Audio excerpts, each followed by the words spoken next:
Welcome back to the Edwards Report. My name's Kaylin, and things are heating up here in the United States. People are losing jobs, getting evicted, and some are even foreclosing on their homes. And while there was a consensus on who is to blame, namely whatever administration was currently in office, the younger generation is starting to point the finger at a new enemy: baby boomers. Boomers, boomerang, could you please stop talking about what the newer generation needs to do? You are the same group of people who, when you go in the gas stations and the grocery stores, you complain about all the fucking prices, about how expensive it's gotten. But you want us to go to work 40, 60 hours a week and barely get by. Get the fuck out of here. Y'all better start making it make sense, boomerangs, because the same prices you're complaining about is the same prices I'm complaining about. It's the same prices of why none of us believe we should be working 40 to 60 plus hours to barely get by because of these prices. Make it make sense. Better start making it make sense. These are the same people you ask them to bag their own groceries. They talked about they need 10% off. Calling us generation lazy because we know we don't want to work 50 to 60 hours to barely get by. If I work 50 to 60 hours, I should be well ahead. I should be well ahead. As clear as that. It's clear. It make it make sense. The wages don't even match up with the economy. When you were in the workforce, which most of you boomers aren't, the wage was better than the economy, meaning you made more than enough money. You took home net pay. After taxes, you took home enough to get your bills paid, get everything that you need done, and still have some left over. You actually can really see this war going on between the generations, as if the majority of the people that comprise these segments of the population are responsible for the policy decisions that led to it. This is crazy. This is a psyop going on. This is psyop getting people to just the infighting going on between the plebs, between people that don't even make the decisions. When it's the politicians that made these decisions that put us in these situations. I see what's going on. Do y'all see it? It doesn't happen like that nowadays. I barely have anything to show for after I take out all of my daily mandatory expenses. Like, come on. Like, no. Man, let me tell you something. You want to know why boomers are so angry? Because they didn't have no AC. I know it was invented, but people didn't just have it. If it was 90 outside, it was 90 in your bedroom. You know how much the average anger level in a room goes up when there's no AC? Think about last time you test drove a car. You don't even care if the check engine light's on. That motherfucking AC better work. They didn't have snow blowers. They didn't even have the shovels with the curved handle on it. Ergonomics was not a thing. You ever try to start a carbureted engine in 20-degree weather? Go drive to your factory job? If you worked in a factory for 20 years, you were missing fingers. Why were boomers so angry? Shut the fuck up with your soft. Woman who's inviting her broke boomer parents to live with her. I'm just wondering a couple things. Have they tried pulling themselves up by their bootstraps? And I'm just wondering, maybe if they had made better lifestyle choices, like not being straight, they wouldn't be in this predicament. I bet it's their coffee habit. They should probably give up coffee. I mean, they could have cut out like Netflix and Hulu and any form of basic level entertainment. Did they try praying about it? It's just a suggestion. You know, one thing they can do instead of moving into their daughter's house, get a side hustle. I mean, they should get a full-time job and probably a part-time job and then a side hustle, making like at least a few grand extra a month. So obviously she's trolling, man. But I can't lie. I've seen a lot of these comments, especially here on this channel. And you see these comments, especially on the cost of living videos. But the experience that millennials are having that are having to take care of their parents they've been told these comments their entire life. And then later on in life, their parents end up needing them. I don't think that there's anything wrong with that. I was raised different. I have different set of values than, I know I have different set of values than this person speaking in the TikTok video. Maybe I'm wrong, but it's hard. It's very, very hard to repay what your parents have been able to do for you in your life. And if you get the privilege to be able to assist them, take care of them in their old age, then you honor them in that way. Our parents, yeah, they could have made some decisions that could be burdensome. And there are some situations where you might just have to remove yourself from the situation, right? Take this case by case, not just as a blanket statement. A slit on the side. Like, mowing the neighbor's lawn or something. Whatever works for them.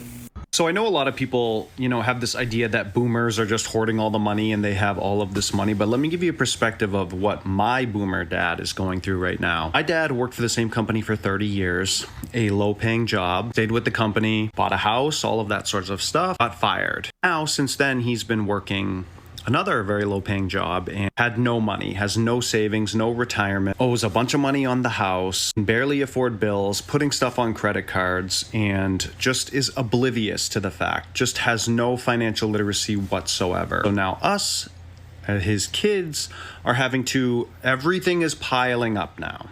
He also got this, it's this loan basically where a company invests in your house, and if you're supposed to sell your house, he is never selling this house. So he's going to owe this company a lot of money or be forced to sell his house. Now he can't even pay this house. He's not even going to be able to afford to live anywhere if that happens. So now he's stuck trying to figure out, well, he's not even trying to figure it out because he doesn't even know. Now we're stuck trying to figure out what we can do to fix it. You can hear the resentment in this guy's voice starting to build up against his parents. It's kind of hard to watch because you never really want to have that be the situation. But when you start putting all of this undue stress on your kids, you can understand why folks start to feel like this. And it is so frustrating when you're younger and you don't understand things are going on and you think things are fine, and then now when you're older you figure out everything comes to a fruition. He's like 65 years old now with no retirement, no nothing, owes money on this house, his bills are sky high. He's got this old heater. He's got all of these crazy bills, and he can barely afford to live. And he's just doesn't even have a thought about it. It just doesn't even occur to him that is going to hit the fan. And so now we have to be so stressed and worried about figuring this stuff out for him. It's so frustrating.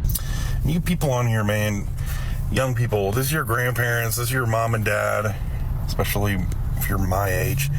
People that are younger than that, they're on there bitching about how these old people are the reason why the economy is bad. The middle class old people, the people that are your grandparents or your parents, are not the reason why the economy is bad. They want to add to the fact that they want to have a decent quality of life, which means it's a culture issue. I lived overseas for 8 years. It's a culture issue. Our culture is a work culture. That's the way it is. We don't set things up in our culture for people to actually truly relax and have time from a personal standpoint to enjoy your life better. It's a machine. The way we work, the way things work in this country is they want people working all the time as long as possible. That's capitalism. We want to keep the churning, keep churning it out, keep churning the money, keep churning the products, keep buying shit. It makes me so mad to go to the comments and read all of the hate that's spewed towards boomers. It's not their fault. It's not. So you can keep blaming other people, or you can realize that it doesn't matter who you vote for. I'm trying my best not to curse in this video. Doesn't matter who you vote for, Democrat or Republican. It's a culture issue. It's a capitalism issue. There's a number of things here that are an issue, and we like to blame generations that really had nothing to do with it. Yeah, they could have voted one way or the other, but I got news for you. Culturally, this country is what it is, and the price of would have gone up regardless. It wouldn't have mattered. So say what you want, but it's not their it's not their fault. I was watching videos this morning about broke boomer parents, and I wanted to talk about this. My parents, despite working almost their entire lives, ended up having everything wiped out by my father having to go into a nursing home. And I could get into a lot of details about that, but the important lesson here is that it doesn't take much to push a family completely over the edge. And on top of that, my mom's shopping addiction, that's a whole nother set of things. Auto pay and QVC and all these different things, they're taking advantage of your parents. Also, predatory loans against the house. I can honestly say if that my mother wouldn't have died when she did 4 months after my father, I'm not 100% sure she would have been able to keep that house because of the debts that she had accumulated. When she died, we found out that she was $40,000 in debt, plus she had a second mortgage, plus she had, they attached the family home for $75,000, half the value, or no, it was $150,000. But then they ended up settling for $75,000 to pay for his medical debt, and he was already dead. That's how bad it is. So the everyday struggles I see of like people having their boomer parents. I mean, my parents, part of the reason why they ended up in the situation they did is because they had really bought into the idea that you would go work someplace for 30-something years and then they would take care of you. And then when my mother got, a redundancy at her work and she got laid off, later in life, she got to see that that wasn't the case. When they had gotten rid of the pension plan and tried to convince people that they should invest in the stock market when they don't know anything about the stock market, that was part of the problem. And then when my father had a catastrophic medical illness and she had to cash in a retirement to pay for his nursing home, that was the final straw. Man, it's hard to hear people speak about their parents that way. I was raised a little different. My parents are a little older. So I was raised to honor your parents. And I mean, I get it. We do the best that we can to live up to that, to not speak bad about our parents at all, as if they can do no wrong. But the older you get, and especially after you have children, you start to humanize them and you start to realize, man, your parents were just people. They were just trying to figure it out as they went as well. So as I've gotten older and I've, gotten married and had kids, I start to see them differently, and I start to see them not as a hero, but as a person. So it allows me to give them some grace. But as our parents get older, there is this situation where a lot of their decisions, good or bad, start to come back to us. And you either have been blessed and you receive an inheritance and there was proper financial planning. You come into something that can potentially make your life better because you get to build off of what they've done. Or you come into a situation where you're going to be set back and it's going to hinder you in a way. And it's going to be very burdensome to you because of the decisions that your parents made. And when you're in that situation, there is a resentment that can build. And I think that's what is being spoken to in a lot of these videos. It is a fact that many people, because of their parents' irresponsibility, will not really be able to get ahead in life because their love for their parents is driving them to take care of them when they can't even really take care of themselves. Some of you guys may say, oh, that's just a circle of life. You're born into this world and your parents take care of you. So when they get old, you take care of them. And to a certain extent, that's what I would live by, right? Like there's nothing I can do to repay my parents. However, you don't choose to be born. You don't choose the situation that you're brought into this world in. Your parents have that responsibility of taking care of you because you're their child. But if you've messed off your entire life and not done anything to make provisions for yourself in your old age because your children were your insurance policy, that's not a good plan. In fact, that's not a plan at all. It's not a retirement plan, and it's not fair to your children. And unfortunately, I'm not sure what was going on back in the day, but it's looking like this is a lot more common than these younger generations have anticipated. It's been reported a lot that baby boomers hold all the wealth in the United States, as much as $84 trillion of it, right? But that only tells part of the story because there's a segment of baby boomers who aren't wealthy, who literally aren't successful. And you know what that stat is? 43%. Yes, 43% of old people today have no money in savings, retirement, investing, zero, right? And you kind of have to wonder, how can you be 70, 80 years old, have literally nothing to show for it? Well, I did some digging. So when I was a kid, I noticed a lot of my friends' parents were divorced, baby boomers. And that divorce rate among baby boomers is 48%. Yes, 48%, almost half. And when you look at it, divorce is an extremely costly process that can ruin a person and a family financially, right? So what lesson can we take from the baby boomers? Be kind of picky about who you marry, right? Because it might affect you for the rest of your life. By now, you've probably seen the talk about baby boomers becoming homeless at alarming rates, essentially the fastest growing homeless demographic, and you've likely seen some very gleeful takes on it. And look, as someone who was raised by boomer parents, had boomer teachers, and worked for a bunch of boomer employees, basically spent most of my life shoveling boomer I do get it. I do get, like, yeah, these people are finally reaping what they sow. The problem is a lot of them aren't. A lot of them are people from marginalized communities who are facing the same problems that marginalized communities always face, that's now being compounded by the fact that they're older.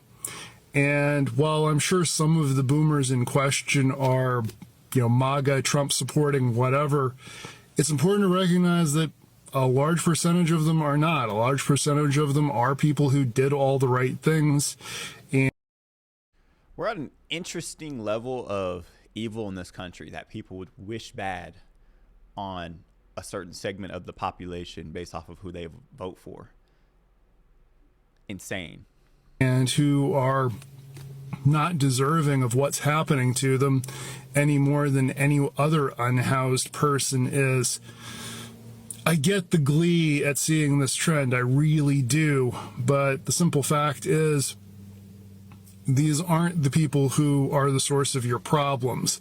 These are the victims, not the villains of the story. The baby boom generation represents a huge swath of humanity, and to not recognize variation within that group and to not recognize that some of that group are being victimized as much as Gen X, millennials, and whoever else is very problematic. So, let's stop blaming the homeless for their plight, okay? In case you've never heard or you needed a reminder, the generational angst between boomers and millennials is just a way to break up class solidarity. Boomers are also victims under capitalism. It's just that a segment of them is winning at capitalism while everybody else isn't. And that segment of them that's winning is in charge of a heck of a lot, including our media sources. So I wasn't expecting to hear the Marxist take on this. I don't know, even if boomers were as universally bad as they sometimes seem to be, I don't want people to be homeless. That's a bananas thing to be happy about. I am not happy that people are going homeless. That is so scary. I've been homeless. It's so scary. I would not wish that on anybody. Everyone deserves the security of housing. Everyone. Recently saw a TikTok with a girl sitting in a pool and she said, just do it. Just move back in with your parents. They got that boomer money. I was laughing so hard when I saw this because this could not be further from the truth. My parents literally live in a retirement community with people that are 55 plus. They're all playing pickleball. They're drinking every day. They're having a good time. Money's good. Money's flowing. They're totally fine. This is a huge contrast with the people who are currently graduating college or maybe are in their 30s, like millennials like me. We are not growing up in the same financial situation that boomers did. Boomers, if they bought a good house and then they kept it for 10 years and then bought another one, they would actually get their investment back in that home. Some of these boomers even have pensions. Pensions now are completely unheard of. So why is it that millennials are struggling when boomers are literally living the complete opposite lifestyle? They're traveling the world, they're having a good time, they're doing whatever they want to do. Let me know, do you wish you had that boomer money? All right, so we're going to talk about one of the biggest problems every city in the country is facing right now that folks might not know about. Did you know that the fastest growing demographic of homelessness is the baby boomer generation? They are falling into homelessness faster than during the Great Depression. So we are not used to this. Plus, the baby boomer generation is the largest current, when you're talking about demography, it is the largest population in this country's history. So the amount of people that are in that generation that could potentially fall into homelessness is we've never seen this in this country. And we're talking about a social services system that has been pushed to the max. COVID has really pushed it as far as we ever thought it could go. So resources are limited, and when resources are limited, you have to prioritize differently. And because this is a new batch of homelessness, we're not really sure of what their vulnerability level is. Think of social services like a hospital.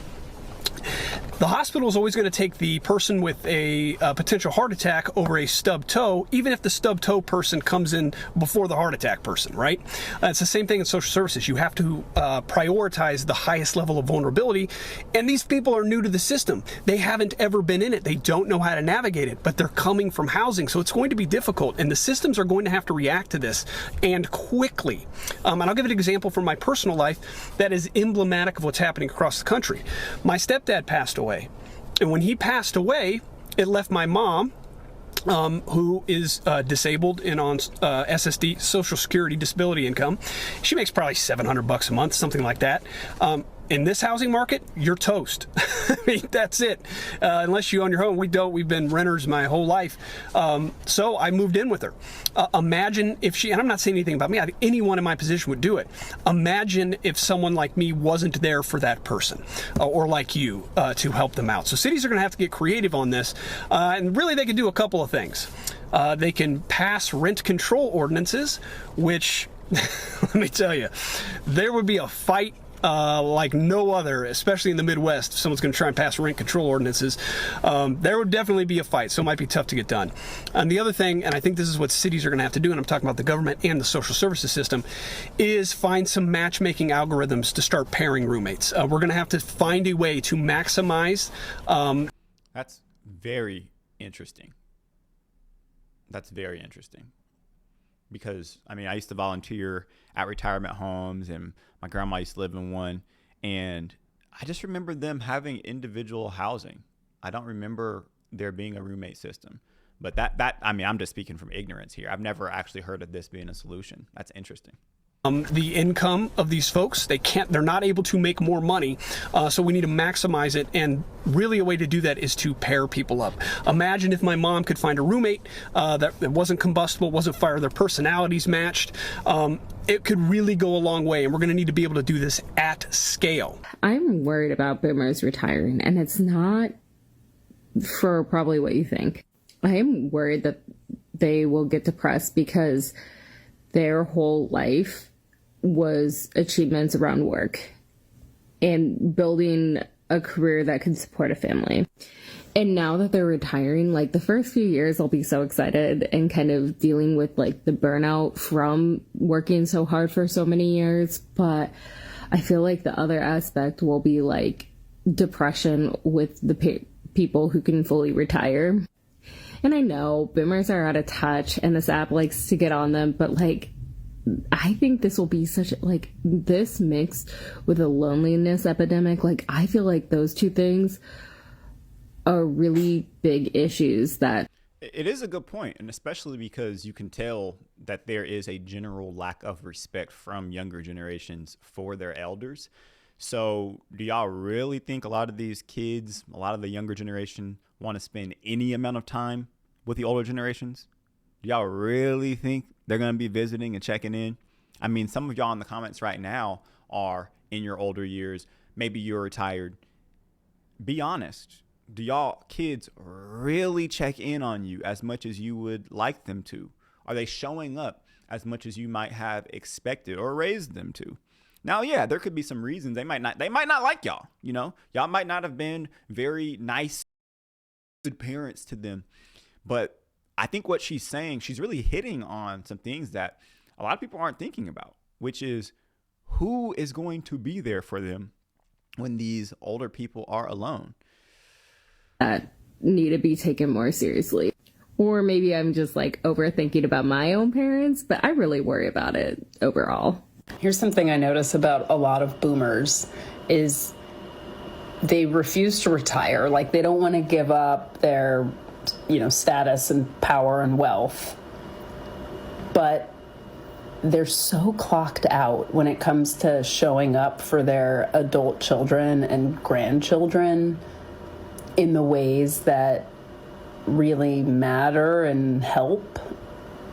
Like, and it's so funny because so many of the boomers in my extended family are really questioning why I'm pursuing doula work and asking, like, is that really necessary? And I'm like, yeah, people having kids right now don't have any support. They don't have the village that and the community that so many people relied on in every other generation before this. It's crazy to me they don't see this. Boomers refuse to pass the torch. Absolutely true. Boomers should have passed the torch and started training their replacements 15 to 20 years ago. They did not do that. They're holding on. They're taking the torch down with them. They're putting that torch out. Boomers call people in their 40s still young, and professionals with degrees in their 20s children. Boomers will not make space for us and are destroying the industries they should retire from. Actually, no, boomers can work and receive Social Security at the same time. But they don't lose Social Security if they go back to work, so they're not on a fixed income in any way. Okay, if they are below full retirement age, which means they retired early, so they are between 62 and 67, and they are on Social Security, they have an income limit of $22,000 per year, which works out to like around $1,800 per month they can make. If they're over 67, they don't even have an income limit because they've retired. They can collect Social Security and work. That's their fixed income that they can actually increase, and you can't. Okay, so keep. As if these folks haven't contributed anything to society. This is a very weird thing to be going on about. It's like the opposite end of the entitlement. Like, folks want stuff easy, and then they also resent people who contributed to stuff and are getting some reward from it. Very strange. Very strange. Keep that in mind when they try to beg you with their poor little sympathy about all they've done and how you haven't worked as hard as them and how you need to do more. No, don't fall for their nonsense. They have dementia. So the war between the generations is bad, but it's not as bad as I thought it was. I was really worried in making this video because I see the comments on all of the other videos that I'm doing, and there's just constant fighting between the generations. But what do you guys think? What side of this do you fall on? Do you think that younger generations are ungrateful and should honor their parents and take care of them? Or do you think that the older generations mismanaged their money and did not live by the advice that they're trying to give the younger generations? Let me know in the comment section below. Go ahead and subscribe to this channel if you haven't already. Share this video with someone who you want to participate in the war of the generations with you. I pray that the Lord blesses you, that he keeps you, that he turns his face towards you, and that he gives you peace.